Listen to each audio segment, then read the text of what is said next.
तो हेलो अस्सलाम वालेकुम एवरीवन। एक और टॉपिक लेके आए हैं। आज का टॉपिक है टूथपेस्ट। बहुत सारे लोग क्वेरीज भेज रहे हैं, पूछ रहे हैं टूथपेस्ट क्या यूज करना है, क्या नहीं है। तो will cover the topic toothpaste today.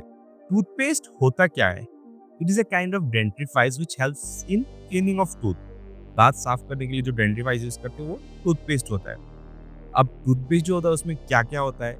उसमें एब्रेसिव्स होते हैं जो कि क्लीनिंग करता है, जैसे हाइड्रेटेड सिलिका।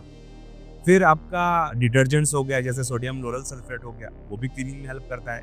फिर ह्यूमेक्टेंट होता है जो टूथपेस्ट को मतलब ह्यूमिड रखने के लिए मतलब हो जाए ताकि वो हार्ड ना हो जाए, उसमें हेल्प करता है। जैसे सॉर्बिटॉल हो गया, तो उसमें आपका थिकनिंग एजेंट्स होता है, फ्लेवर्स होते हैं, स्वीटनर्स होते हैं अलग अलग। जैसे फ्लेवर टूथपेस्ट फ्रेश मिंट हो गया, बाबुल का जो पेड़ उसका मिल जाता है, अलग अलग टाइप। लौंग का चाहिए किसी को, क्लोव वाला, तो वो फ्लेवर्स हम लोग यूज करते हैं। तो फ्लेवरिंग एजेंट स्वीटनर्स भी रहते हैं उसमें। उसके बाद एंटी केविटी, यानी दांत में केरिस नहीं होने के लिए तो एंटी केविटी एलिमेंट्स भी चाहिए।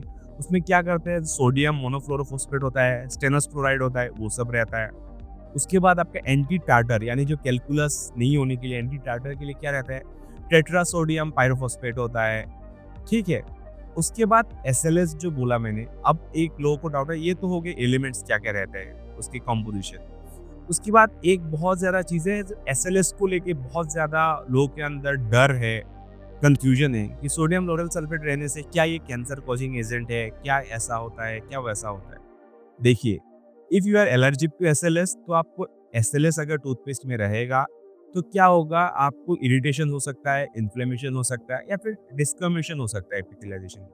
लेकिन एसएलएस रहने से उसका कैंसर कॉज करने का ऐसा कोई रिसर्च या स्टडी अभी तक ऐसा सॉलिड मिला नहीं है। तो बेसिकली आप हम लोग सोचेंगे तो इसको we can rule it out as of now, because ऐसा कोई स्टडीज में मिला नहीं है। हाँ, अगर फ्यूचर में मिलेगा तो I will let you all people know. ठीक है, या तो ऐसा एक मिथ अभी फिलहाल चल रहा है। अब आगे कि अगर किसी को फ्लोरोसिस है तो कौन सा टूथपेस्ट यूज करना है, या फिर हम normal day to day life में कौन सा पेस्ट यूज करेंगे। देखिए, normal day to day life में कोई सा भी टूथपेस्ट यूज कीजिए। कोलगेट कंपनी का हो, सेंसोडाइन का हो, पेप्सोडेंट का हो, क्लोजअप का हो, any kind of brand you can use, जो भी मार्केट में अवेलेबल है। I am not endorsing anyone, okay. उसके बाद ये नॉर्मल लोगों के लिए होगा। अगर किसी को फ्लोरोसिस है तब क्या करना है? अगर किसी को फ्लोरोसिस है तो आप कोशिश तो कीजिए बिल्कुल फ्लोराइड फ्री, अगर कोई पेस्ट मिल रहा है तो उसको यूज कीजिए। अगर आपको वो इजीली अवेलेबल नहीं है, जो मार्केट में जो टूथपेस्ट अवेलेबल है उनमें से जिस भी टूथपेस्ट में फ्लोराइड कंटेंट 1000 ppm से नीचे हो या फिर 1000 से 1500 के बीच में हो, वही यूज कीजिए। 1000 या 1500 के ऊपर वाला जो ppm कंटेंट है वो यूज मत कीजिए। एकदम कॉमन आप बोलेंगे कि सर 2-4 कॉमन नाम बता दीजिए जो हम लोग यूज कर सकते हैं, तो इनाफिक्स करके एक आता है, वो यूज कर सकते हैं। सेंसोडाइन का जो फ्रेश जेल है उसमें ppm काफी कम है, वो यूज कर सकते हैं। या फिर कोलगेट का शायद एंटी केविटी है, वो यूज कर सकते हैं आप लोग।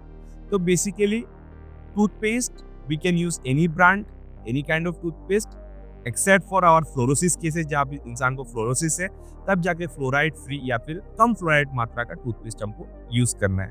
तो thank you and stay tuned with us.